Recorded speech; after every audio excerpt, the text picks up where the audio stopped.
안녕하세요. 여러분들이 놓치고 지나치시는 좋은 문학 작품들을 주어서 손에 쥐어드리는 문학 축조입니다.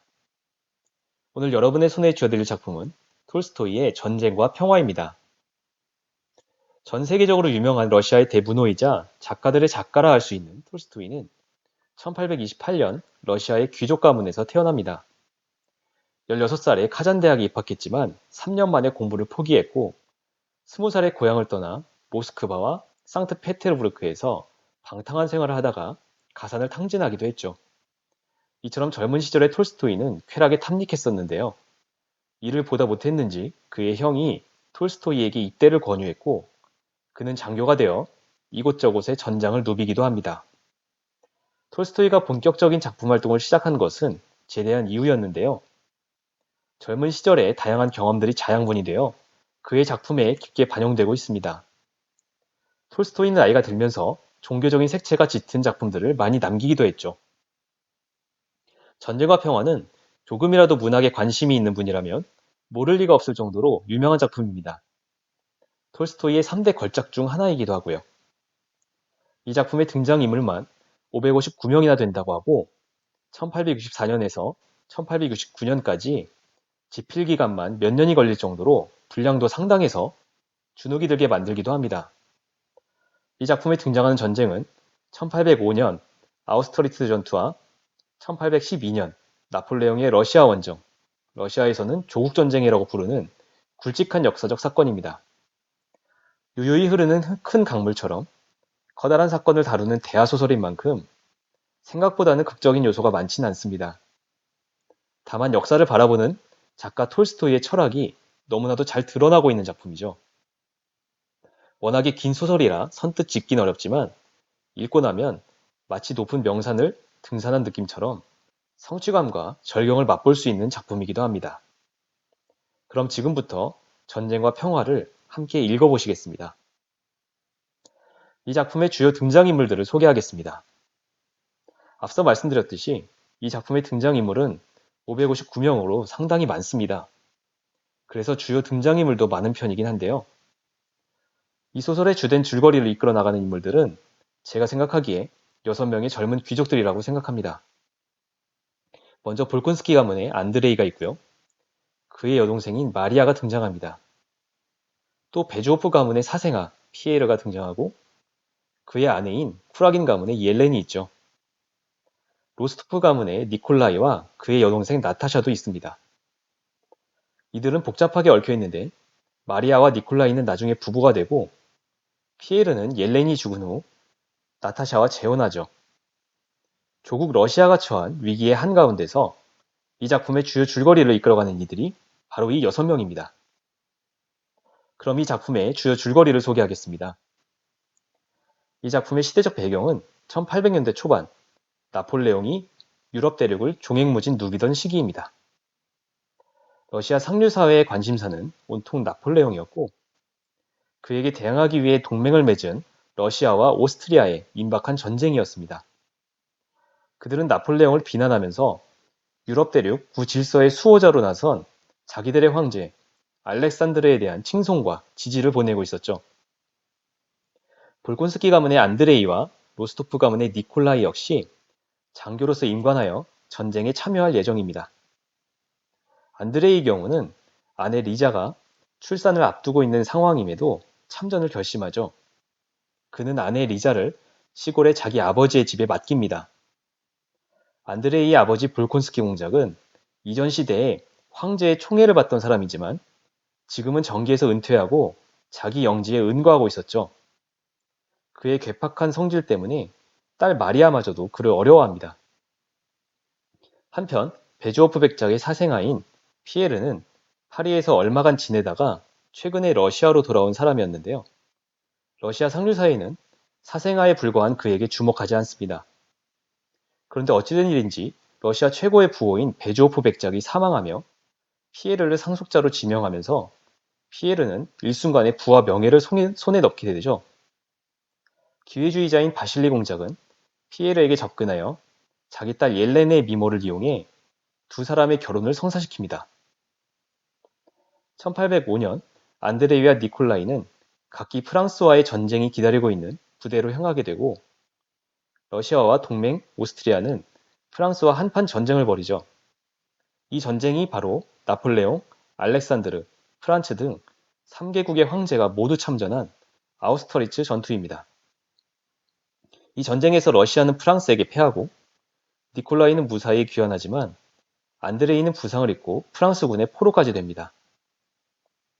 귀환한 니콜라이는 휴가를 얻어 집에 돌아오고 아버지 로스토프 백작이 집안 경영에 소홀하여 가세가 기울고 있다는 사실을 알게 되죠. 그런데도 그는 철없이도 카드놀이를 하다가 막대한 돈을 빚지고 다시 부대로 복귀합니다. 한편 전쟁에 참여하지 않은 피에르는 불행한 결혼 생활을 이어가는데요.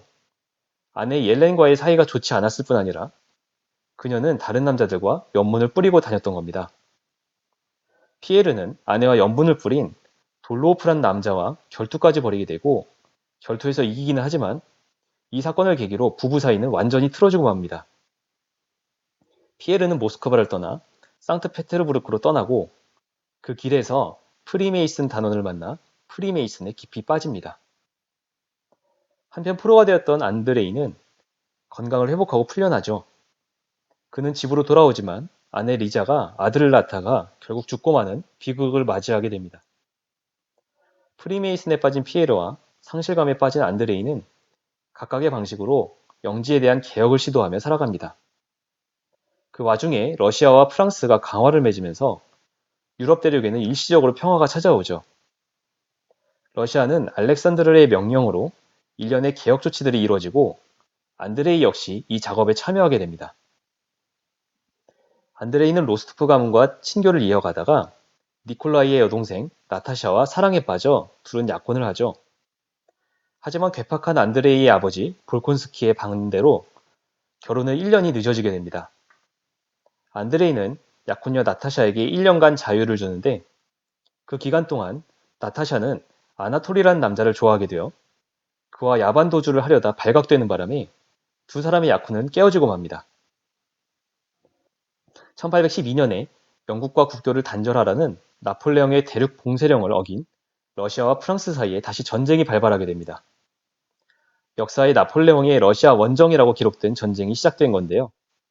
격분한 나폴레옹은 프랑스, 이탈리아, 프로이센, 폴란드 등으로 60만의 연합군을 구성하여 러시아로 진격해 들어갑니다.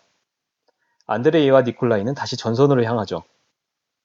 러시아군은 스몰렌스크라는 곳에서 패전하고 양군은 보로디노라는 곳에서 대치하게 됩니다.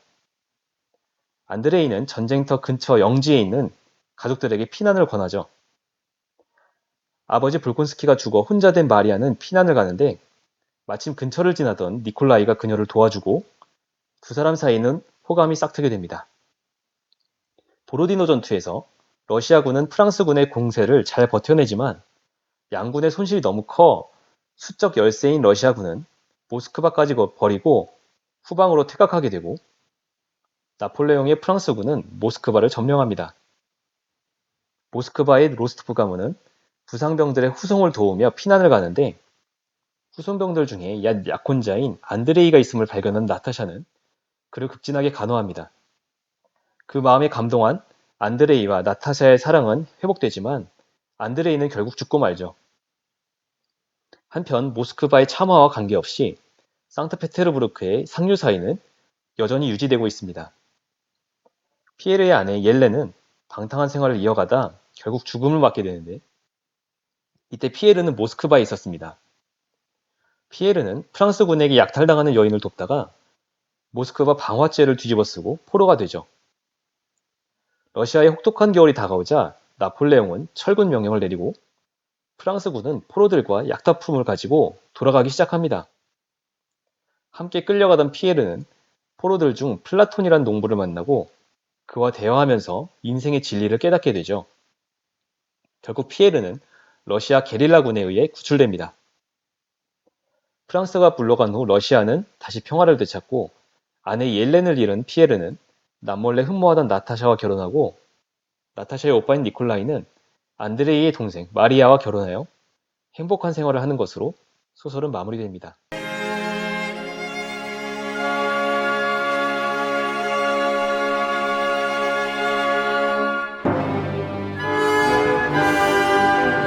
안녕하세요. 문화추주입니다. 오늘 여러분의 손에 쥐어드릴 작품은 톨스토이의 사람은 무엇으로 사는가입니다. 사람은 무엇으로 사는가의 작가 톨스토이에 대한 정보는 전쟁과 평화 영상을 참고해 주시고요. 사람은 무엇으로 사는가는 1885년에 출판된 톨스토이의 단편 소설집에 수록된 작품입니다.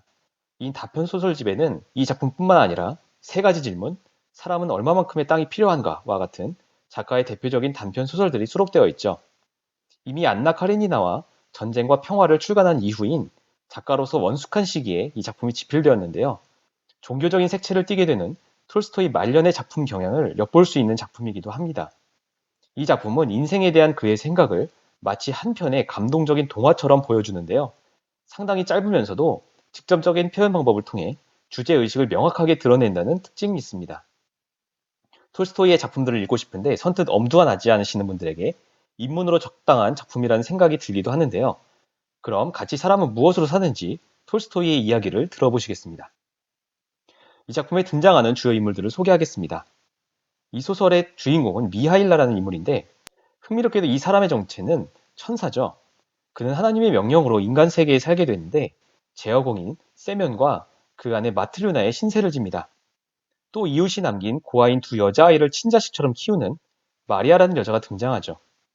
이들이 이 작품의 주요 등장인물입니다. 사람은 무엇으로 사는가의 주요 줄거리를 소개하겠습니다. 가난한 제화공인 세면은 얼마나 가난했던지 외투 하나로 아내와 함께 입을 정도였습니다. 한마디로 입에 풀칠하기도 힘든 상황이었죠. 어느 날 세면은 근근히 모은 3루블에 주변 농부들의 외상값 5루블을 보태 새 외투를 사려고 계획하지만 농부들에게 받은 외상값은 터무니없이 적은 29페이가가 전부일 뿐이었습니다. 속이 상한 세면은 시장으로 가서 그 돈으로 술을 잔뜩 퍼마시고 외투 없이도 사는데 문제 없다며 스스로를 격려하면서 집으로 돌아가죠. 집으로 돌아가던 세면은 교회 바깥에 어떤 남자가 발가벗은 채로 쓰러져 있는 것을 발견하고 그냥 지나치려다가 되돌아와 자기 옷을 입혀줍니다. 정신을 차린 그는 자신의 신상을 밝히진 않았지만 그를 불쌍히 여긴 세면은 그를 집으로 데려오죠. 한편 집에서 남편이 외투를 사오기만 기다리던 아내 마트류나는 세면이 술에 취한 채 외투도 없이 웬 낯선 남자를 데려오자 화가 치밀어 오르는데요. 남자를 내쫓으려는 마트류나를 세면이 만류하고 그녀는 죄를 짓지 말라는 남편의 말에 마음을 바꿔 없는 살림에 빵을 만들어 낯선 남자를 대접합니다. 그 남자의 이름은 미하일러였고요. 그는 세면과 함께 숙식을 하며 세면의 재화일을 돕죠. 미하일라가 세면과 함께 생활한 지 1년이 되던 어느 날 한 신사가 찾아와 고가의 가죽을 주면서 1년 동안 낡지 않은 장화를 만들라고 다그칩니다.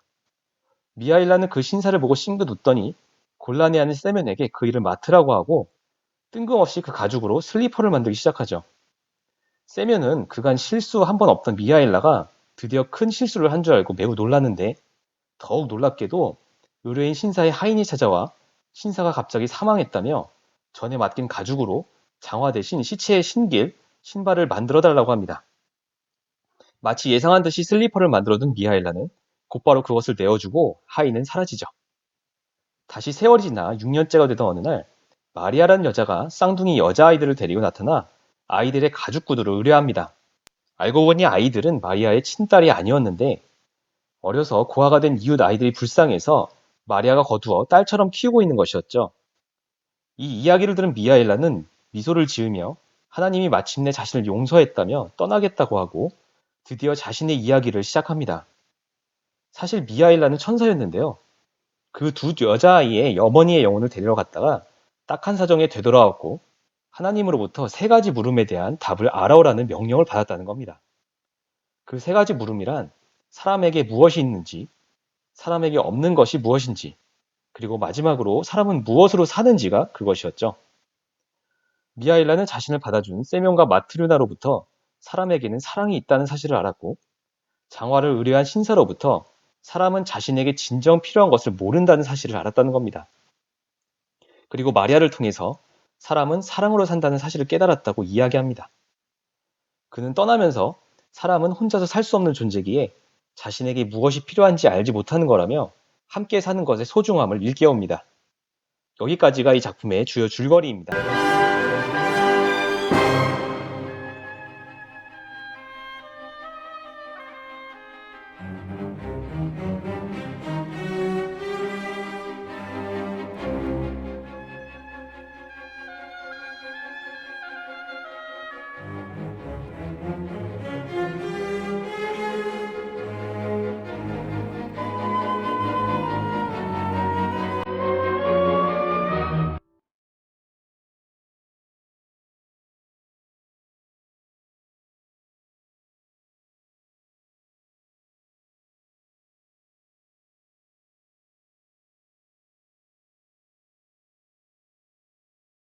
몇십만의 인간이 한 곳에 모여 자그마한 땅을 불모지로 만들려고 갖은 애를 썼어도 그 땅에 아무것도 자라지 못하게 온통 돌을 깔아버렸어도 그곳에 싹트는 풀을 모두 뽑아 없앴어도 검은 석탄과 석유로 그슬려 놓았어도 나무를 베어 쓰러뜨리고 동물과 새들을 모두 쫓아냈어도 봄은 역시 이곳 도시에도 찾아들었다.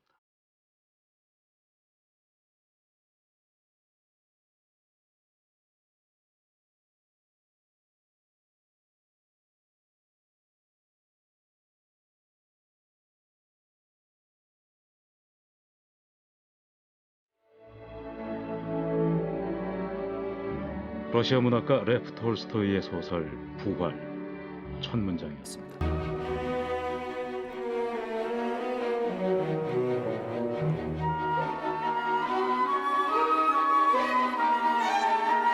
레프 톨스토이에 대해서는 뭐 더 설명을 안 드려도 될 만큼 러시아의 그 대문호이고 특히 한국에서는 뭐 일찍부터 소개돼서 굉장히 많이 읽히는 그런 작가이기도 합니다.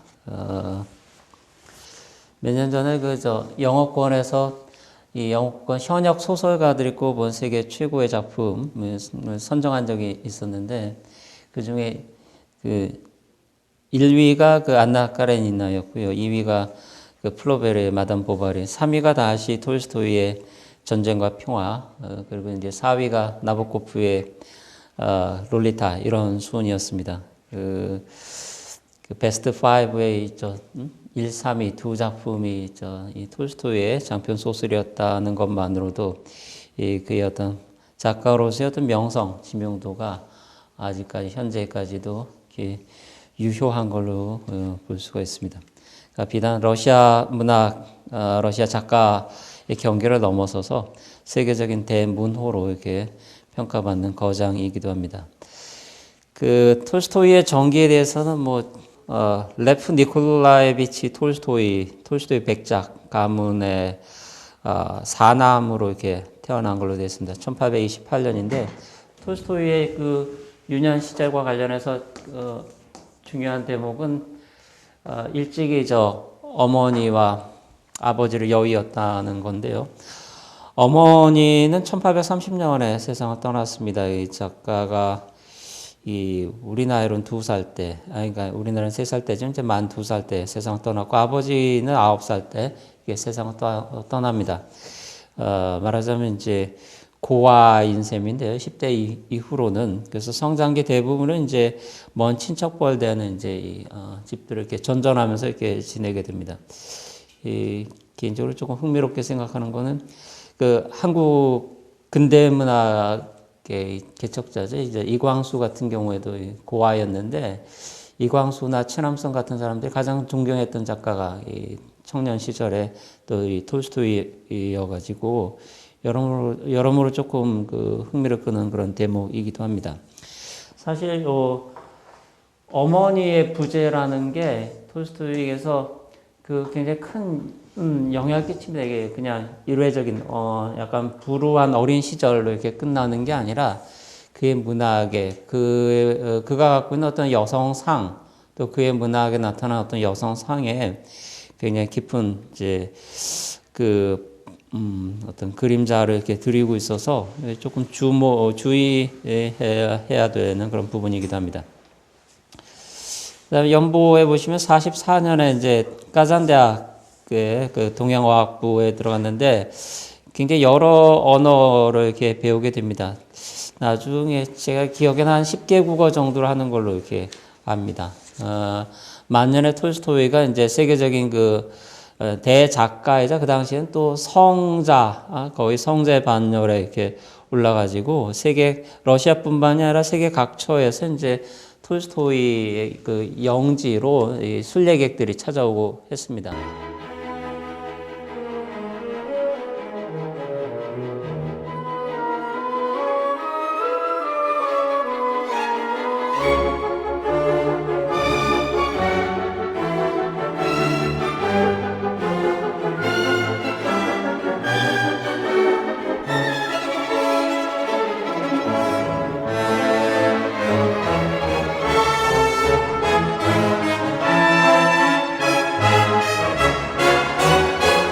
안녕하세요.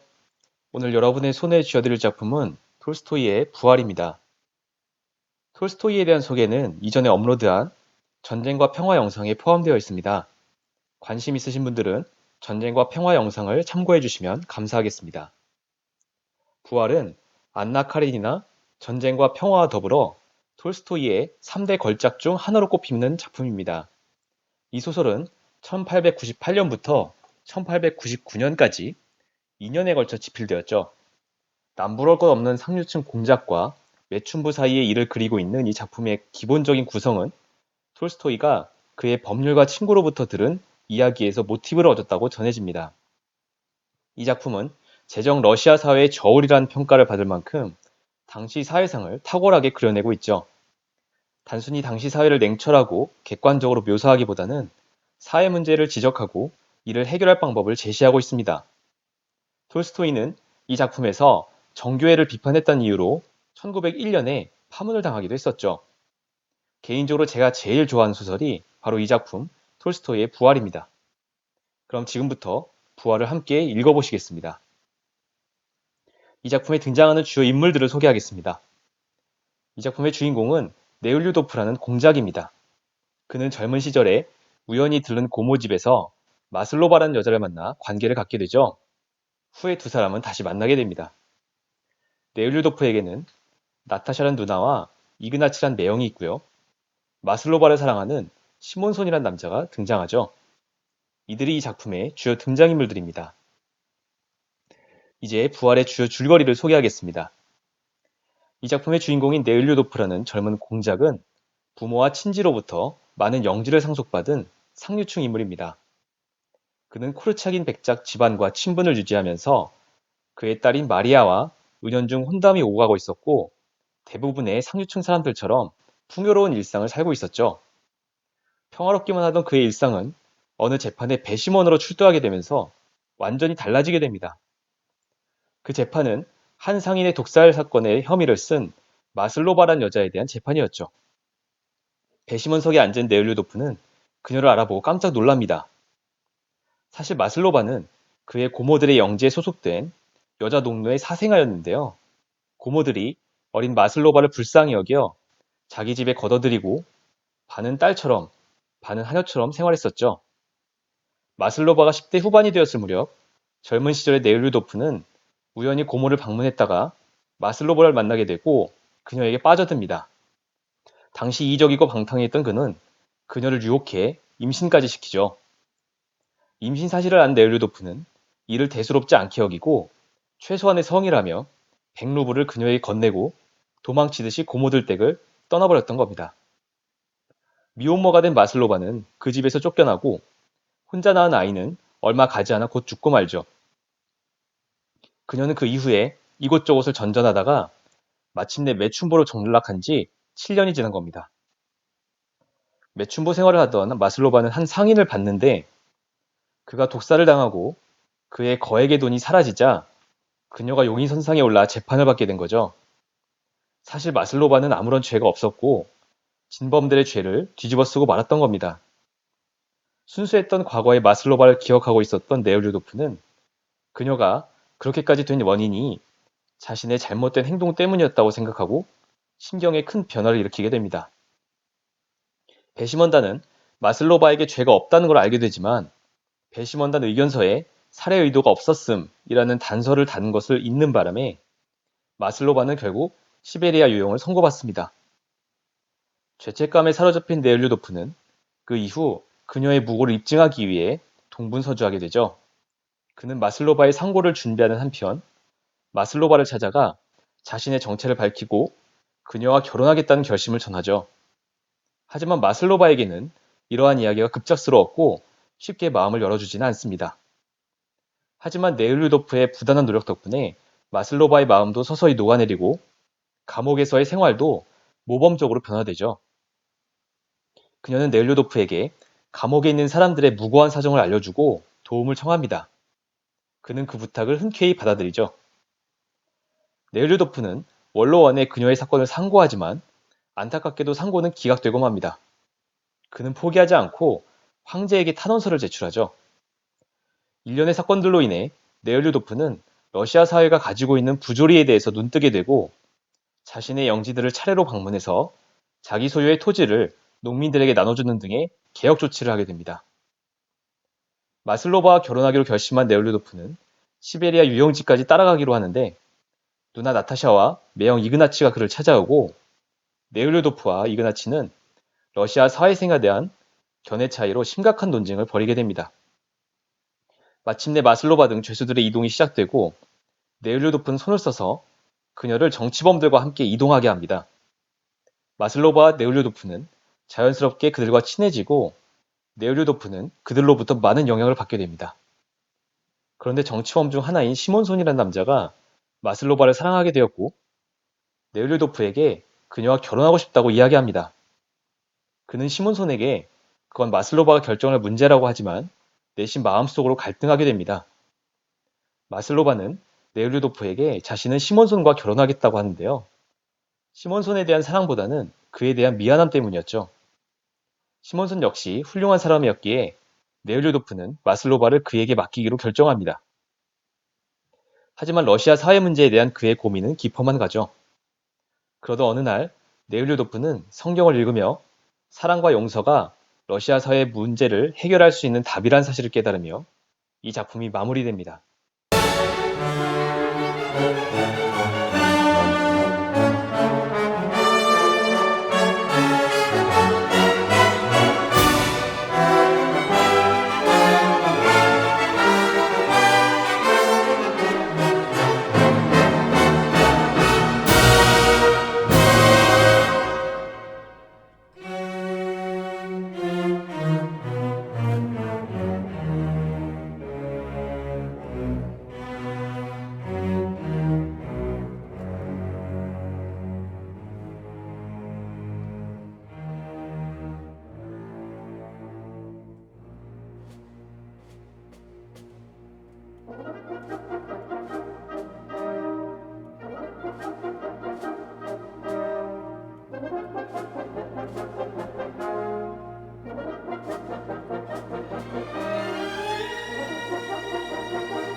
If you were to become Tolstoy's private secretary, you would be given a great gift. So glad you're here. I sneeze sometimes when I get nervous. I believe that wealth corrupts us all. From the work I'm doing now, which is only meant for the sake of the people. No, they will possess them forever. I cannot stand by while they steal my children's inheritance.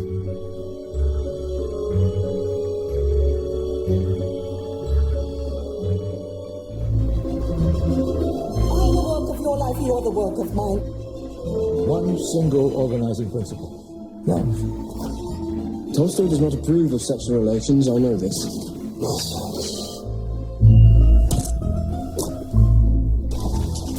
Young people, do they know about love or love or romance?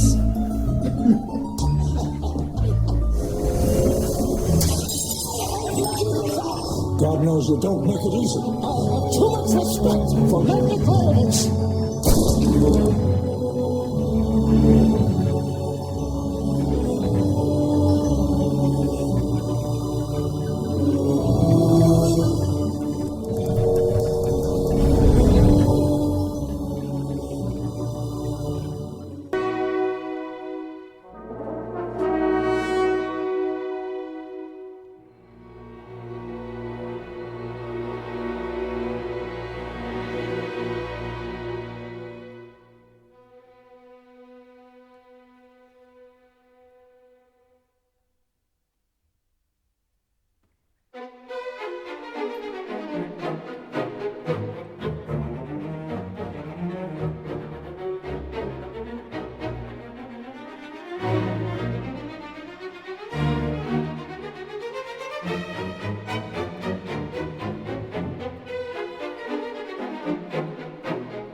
그러니까 단순히 이제 전쟁과 평화나 아니면 평화의 이야기나 뭐 주인공이 나타샤의 성장 소설 그 이상의 어떤 의미를 가지고 있다라는 건데 요 러시아란 무엇인가에 대해서 이렇게 질문하는 소설입니다. 그 도스토옙스키하고 조금 다른 점은 도스토옙스키는 주된 테마가 이게 경계 문제입니다. 나하고 타자를 어떻게 구획 지을 것인가 하는 문제. 그게 이제 데뷔작부터 가난한 사람들부터 이렇게 주로 다루는 문제입니다. 20대 소설에서 이렇게. 그래서 항상 지하생활자의 수기에도 그렇지만 타인의 말과 시선에 대해서 대단히 민감한 주인공이 이렇게 등장합니다. 그래서 내가 이렇게 하면은 저들은 어떻게 나를 생각하겠지 이렇게 고민하는 문제들. 그런 주인공, 그럼 좀 민감한 주인공들이 주로 등장합니다. 그게 후기에 가게 되면 도스토옙스키 후기에 가게 되면 이게 좀 확장돼 가지고 민족 단위로 이게 러시아 대 이제 유럽 이렇게 됩니다.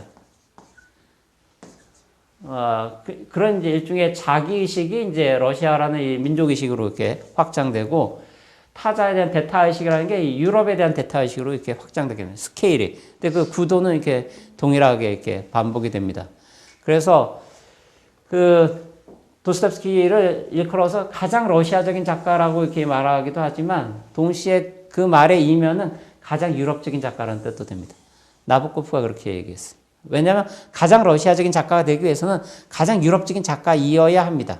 왜냐하면 러시아라는 어떤 정체성이 유럽이란 타자와의 대비 속에서 이렇게 규정되는 거니까. 근데 톨스토이는 이 타자보다 더 관심 가진 거는 이 나의 세계입니다. 톨스토이는 저는 개인적으로 이제 도스토옙스키가 평생 니힐리즘하고 대결했다고 하면은 톨스토이의 그 상대는 에고이즘이었다고 생각을 하는데 이게 이제 자기 자신에 대한 관심. 그 데뷔작부터가 자전 3부작이죠. 다 자기 얘기입니다. 톨스토이에게서 이 자기라는 게 엄청난 스케일을 갖고 있어요. 이게 확장되면 이제 러시아가 되는 건데 나의 정체성 혹은 러시아의 정체성 거기에 이렇게 관심을 갖게 됩니다. 나의 어떤 통일성.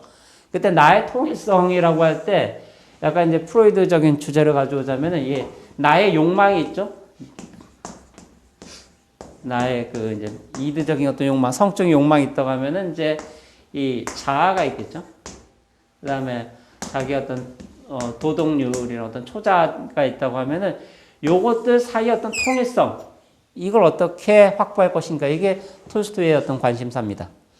이게 국가적인 차원에서 보자면은 러시아라는 나라를 구성하고 있는 이 러시아의 민중들 나로드가 있겠죠. 이 농민들이 있고 이제 이 귀족이나 이 지배 계급이 있습니다. 지주나 러시아 사회적 계층을 구성하고 있는 이게 전쟁과 평화에서 보면은 이 적나라하게 나타나는데 지주나 이 귀족 계급들이 여기 다 불어를 쓰고 있었어요.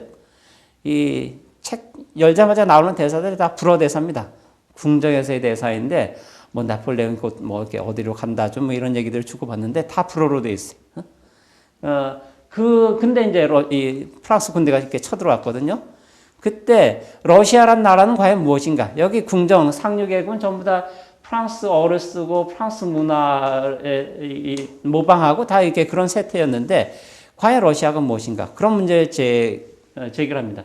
러시아 이 민중하고 이렇게 서로 이렇게 이반돼 있는 굉장히 다른 어떤 귀족 문화, 지주들의 문화하고 이렇게 서로 이렇게 섞여 있지 않는 이렇게 서로 이렇게 충돌하는 문화였는데 그것이 외부의 충격에 대응해서 어떤 내적 통일성을 이렇게 확보할 수 있을까 그런 문제를 다룹니다. 이런 통일성의 문제, 자기 자신의 욕망과 자기 자신의 어떤 도덕적인 의지 혹은 자기 어떤 도덕률과 어떻게 이걸 조화시킬 것인가 이런 문제. 톨스토이가 관심을 갖는 문제는 저런 문제입니다. 혹은 뭐 단순한 구두라면 이게 보통 이렇게 육체라고 하면은 육체와 이 자기 정신의 문제 이걸 어떻게 조화로운 관계를 이렇게 만들 수가 있을까? 이게 이제 톨스토이가 평생 고민하게 되는 문제입니다. 그러니까 도스토옙스키와 이 톨스토이 두 작가가 다루는 문제가 굉장히 조금 다르기 때문에 대비가 되기 때문에 톨스토이와 도스토옙스키 두 작가면 굉장히 많은 문제들이 다 이게 커버가 됩니다.